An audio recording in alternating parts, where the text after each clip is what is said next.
Hey, welcome back for all the latest news, articles, the shop, and more. Go to woodwardsports.com and check that out. And, of course, we are available anywhere podcasts are found. If you want to watch live, you can do so on YouTube, on woodwardsports.com, and, of course, fox2detroit.com from 2 to 4 every Monday through Friday. Guys, let's continue to talk about these Detroit Lions and that schedule and this football team with Tim Twentyman. Covers the team every day for DetroitLions.com. Has really great stuff, a game-by-game breakdown in his analysis of each game early on. I invite you to go check that out on DetroitLions.com. Tim, how you doing, my friend? Good. How you guys doing? Doing great. Doing great. Tim, how's it going? Hey, Tim, first up, let's just start in the beginning, if we could. Kansas City, what's the buzz in the building, and what does that do for the entire organization to be the focus on NFL kickoff weekend? Well, the guys in the building love it. I saw some of the players yesterday. I actually had Tracy Walker on a podcast, and they love the fact that they're getting this kind of recognition. Look, they only had one nationally televised game last year. It was Thanksgiving. They felt a little, snubbed by that. Obviously got the Sunday night game late, but this is a great opportunity for the Detroit Lions to see what they got. Dan Campbell, see what they got. This is the defending Super Bowl champion. This is the defending MVP. This is the number one offense in the league in points and yards. You've done a lot, you think, to improve your defense this offseason. Well, guess what? Week one, you get to find out how good your defense is and how good this young roster is playing with the NFL's big boys. Come on, Tim. You guys went 3-13-1. You can't get primetime games when you're 3-13-1. Coming off the Patricia era. You shouldn't have felt snubbed last year. This would have been a snub this year, though. This would have definitely been a snub. Yeah, that's true. But, I mean, even looking at some of those Thursday night games, I mean, in history's past, there's not great matchups on Thursday night. So that is true. I get it. You were 3-13. You've got to earn it. But still, there was that feeling in the building last year. And the way they finished the season. I mean, look at it this way, guys. When was the last time the country has seen the Detroit Lions on television? Yeah. It was Week 18 in Green Bay, beating the Packers, eliminating Aaron Rodgers from the playoffs, and eventually sending him somewhere else. So, they finished, 8 of their last 10 and won on national TV, and so there's excitement building around this team. Yeah, no, 100%. And we were referring to 2 years ago, not last year. Last year was a hell of a finish, and how they finished is exactly why they are on the tube. They have 5 primetime games, Tim. What does success look like for the Detroit Lions in those primetime games? And consider getting more primetime games or staying around that. What does success look like for the NFL? It's winning football games. I mean, that's what this is all about. I mean, head coaches and quarterbacks, Jared Goff, I mean, you're measured in this league on wins and losses. Yeah. It's not the let's go play on prime time and keep it close and, we lost the game. That's not what the attitude is in Detroit. The attitude is playoffs or bust. It's to win the NFC North. It's taking the next step. And that means you're going to have to win games. And look, to win 10, 11 games in this league, guys, you're going to have to win some upsets. Yeah. You're going to have to beat some teams like Kansas City, like Seattle, like some of these teams that they're going to face. And so, they're embracing it in the building. They love it, and they're not just, going to play these games to play them. They're going to play these games to win and make a statement. Hey, Tim, the back end of this schedule is very heavy in the division. They play 5 of their last 8 games against the division. Matter of fact, they play the Vikings 2 times out of the last 3 weeks of the year. How do you think that type of schedule at the end of the year is going to come in handy or hinder them? Well, it's really interesting. You play Green Bay Week 4, and then you don't play another division opponent until Week 11. Yeah. And I guess if you look at it from the Lions' perspective, you just hope it's similar to last year, that during the second half of the season, the last quarter of the season, you're playing your best football like you were last year. If you're doing that, you're beating a lot of division opponents, and the quickest and easiest way into the playoffs and have a home playoff game is to win that division. So you just hope the Lions are playing really good football like they were last year at that point. I don't mind it. I think by the end of the year, you should be playing your best football. At least playoff teams are. And so now you get to do it and double up against the division a lot of times during that stretch. Talking to Tim Twentyman, DetroitLions.com. There's so much excitement, so much buzz about this team this year. How difficult is it, Tim? And is there any talk in the building about, I don't think anybody has a bad word to say about the Lions. Just reading their own press clippings, when they didn't make the playoffs last year, although they finished up well. Is there an idea to kind of keep things in front of them, one game at a time, kind of thing? They haven't made the playoffs. They haven't won the Super Bowl yet. Just to kind of slow down here a little bit. Well, I think that's always been the message from Dan Campbell. I mean, he realizes it too. It's 1 week at a time, and it's the next opponent, and that's been ingrained into his philosophy and the culture there. And like you said, look, these guys know they didn't make the playoffs. They came up short. I don't think that's not going to make them overconfident. What it is making them is hungry. That's the sense that I get from the building. I think it's a hungry football team. It's a team that thinks they're pretty close. They think they're pretty good, and they want to go out and show it, and they're going to get a lot of opportunities in prime time to do that. Hey, Fletcher's one for the road. Hey, Tim, last question from me. Who is the draft pick this year that's most vital to the first start of the season? You're looking at the first 6 games. I'm looking at KC through Tampa. Who is the draft pick that is most vital to the start of the season? Ooh, I'm going to go, obviously, Gibbs is going to be a big part of the offense, but for me, it's Jack Campbell. I think you look at this team last year, 29th against the run, 30th in terms of opponents' yards per carry, over 5 per game. So to me, this defense, if it's going to be better, and if this defense is just marginally better with how good the offense can be, I think this football team can take a big step. So to me, it's stopping the run. It's getting a guy like Jack Campbell right next to Alex Anzalone at stacked linebacker position, be really good against the run. That was his MO in college at Iowa. And then Broderick Martin, a big guy in the middle who they took in the 3rd round. Those guys are here to help them stop the run. And so I think, defensively it's important. But those, first 6 games to play a lot better than they did last year. And so I think Jack Campbell, Broderick Martin, and all those guys that they got in free agency to help them be a better defense, they've got to do it against the run first. So those guys are key. Hey, Tim, they got about $26 million left in salary cap. The wide receivers, we were talking about it. We were like, what are the weak spots on this team? And we really couldn't find a lot. We did talk about the D-line. But the wide receivers, how would you put the wide receivers right now? Would you grade them? Are they a B? Do you need another wide receiver here before the year starts? I don't think so. Obviously, it's really disappointing we're not going to see Jamison Williams for the first 6 weeks because there's a lot of excitement there for what he can do to the offense. But, look, you still got Amon-Ra St. Brown. Here's a guy who caught over 100 balls, had 1,000 yards, was a Pro Bowler. I would expect those numbers to continue to ascend. I think he's one of the top 10 receivers in the league. And, don't forget about guys like Josh Reynolds and Khalif Raymond. I mean, those guys caught over 80 balls combined. Khalif, a lot of those big 3rd down key plays late in the game.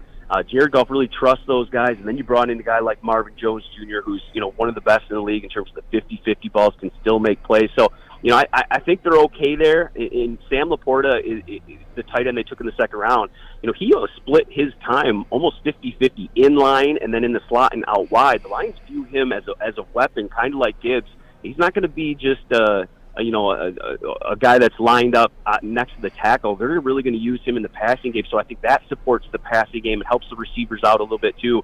Gibbs is going to play a big role there too. So, I'm not really too worried about it offensively. I think they've got enough weapons, especially in the pass game with Laporta and Gibbs adding to that mix. And then they're going to get J-Mo back week 7 and they're going to be rolling. Yep. Hey, Tim, obviously there's no perfect roster in the NFL. And if you use that as a guideline, what are their holes? I mean, we were just talking about that a minute ago. Do you see a glaring hole on this team? Not really. I mean, you could say their interior defensive line, maybe lacks a lot of depth. They drafted Broderick Martin. They like him, but I think he's got some technique work to do. I think that they're looking more down the line with him. I think he's going to help right away, but they think he can be a more impactful player maybe a little bit later. So inside there, you've got Aleem McNeil, you've got Isaiah Buggs, and then Broderick, and you're a little thin there. You get an injury to Aleem or Buggs, I think you're a little thin there. I know they just signed a vet guy to join that group too, but I guess if I have to look at the totality of the roster, you're maybe a little bit thin there, even though I like Aleem and I like Buggs, I like your starters there. But if you suffer 1 or 2 injuries inside along that defensive line, that's maybe one area where you're lacking a little bit of deep depth. Hey, Tim, last one for me. Any news or rumors or anything on a backup quarterback. What happened to the Teddy Bridgewater story?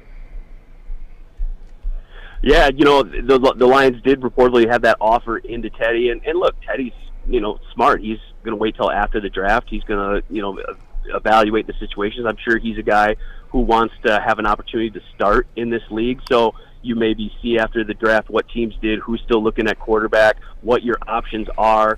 But if a starting job isn't there, I think with Detroit, you have Nate Sudfeld, a guy who's thrown 37 career passes. Like you said before, you've got the cap space. You've got an offer out to him. So if he decides to come here, there's an opportunity certainly to be the top backup here in a really good situation with a great offense and a great offensive line. So I would not be surprised if the Lions still, look to add another quarterback. I know they got Adrian Martinez, undrafted free agent, who will be in for rookie minicamp this weekend. But I really wouldn't be surprised if they're still out there, for one of those starter guys that maybe joins a team right before training camp and likes the situation. Hey, Tim, is it a disappointment if this team doesn't win the division championship? When you look at this division right now, Minnesota looks they went 11-0 in one-score games last year. Could they repeat that? Chicago has a lot of holes. Green Bay with a first-year quarterback. I know Detroit is the favorite, but isn't that the floor for this season this year? The floor.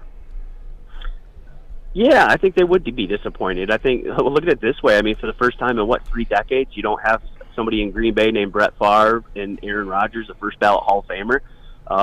So, you see that situation. Green Bay, the North always had to go through Green Bay with Aaron Rodgers there. That's just the reality of the situation. Well, he's not there anymore. So you've got a first-year starter in Jordan Love.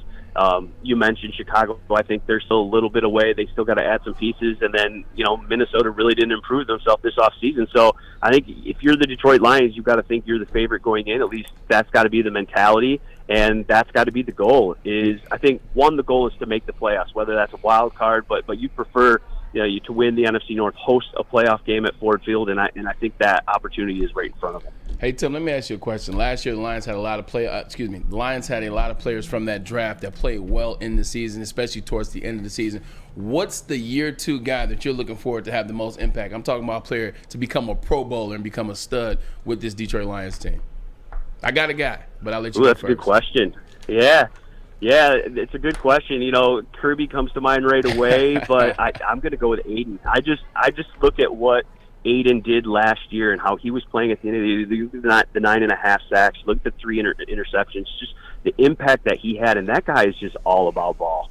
I mean, he loves being a professional football player. And Braylon, you know just as well as anybody the leap that players take in year 2. How you just have that comfort level. You're settled in. You know the defense, and so to me, I think Aiden Hutchinson is going to have a monster year anchoring that defensive line, and it should be fun to watch. Damn it, Tim, when you said Joseph, when you said Kirby, I thought that's where you were going to go, and I was going to go with Aiden. Yeah, I agree with you on Aiden, and I'm throw it to Ryan real quick.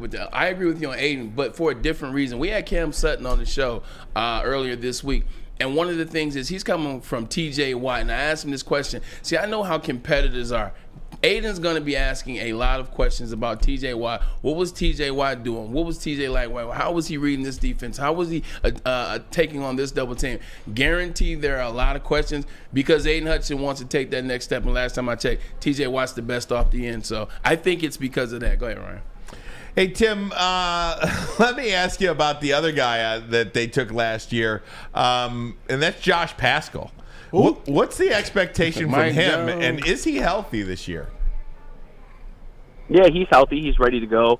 Obviously dealt with that kind of core muscle deal he was dealing with there. Got that straight away. You saw at the end of the year he was kind of settling into his own, making some impact. They view him as an inside-outside guy. I think you're going to see him more outside to start. And he's going to be a factor. They really loved his versatility. They loved his get up, his burst. You didn't see that as much early in the year because of the injury, but you started to see it a little bit at the end of the year. And again, he's one of those players that you expect to take a huge leap from year 1 to year 2. He's certainly going to be, part of that rotation on the edge and in a versatile piece in Aaron Glenn's defense. There's no question, Tim, that this is Jared Goff's football team in 2023. What happens in 2024 seems like it's up to Jared Goff. What will the plan be for Hendon Hooker? Do you anticipate him being a backup this year at all? Or will this be, as Dan Campbell said, kind of a redshirt year for him? Well, he's got to get healthy first, right? Mm-hmm. That's first and foremost. And look, he injured the knee. I think we talked to him at the draft. He was just starting to do the anti-gravity, running on the treadmill and stuff like that. So, he's not even running yet. So, he's a ways off. And so that's what they view it. They love his potential. They love his arm. I had Brad Holmes on the podcast, and we talked about him a little bit, and they really love his ability. But it's all about getting him healthy. It's a lot like Jamison Williams last year. They're not going to rush it. If he gets back on the field late and can practice, and then you have that conversation about him being the backup. But first and foremost, it's getting him healthy. Then they'll get him on the field, see what he can do. But this is certainly Jared Goff's team now, and it'll be Jared Goff's team going into 2024 unless something really unforeseen happens this year. And then they'll kind of, see if Hendon can be the backup in 2024 and what that means for maybe the future moving past that. But this is certainly Jared Goff's team right now. I believe it'll be for 2024, and then we'll see what happens after that. All right, Tim, it's you got the schedule in front of you. What's the record? Oh, guys, I don't do that stuff. I know all the outlets do the records, and they see the matchups, and they pick one. We're about to do it next, Tim. We're about to do it next. You've got to stay tuned. I don't even know where Samir Gibbs led up. Look, I'll just put it this way. I think the disappointment would be if this team does not win 10 games and is right there for the NFC North title. That would be a disappointment. Okay. To me, the floor is 10 wins. Yep. Fair enough. Absolutely. Totally the over. Agree with you. Absolutely. Totally agree with you. Hey, Tim, really appreciate it, man. Thanks for doing this. Thanks, Tim. We'll continue to read you on DetroitLions.com and check your stuff out as well. Thanks, and hope to talk to you again soon. All right, guys. Have a good afternoon. You got it. Tim Twentyman. Check him out, DetroitLions.com.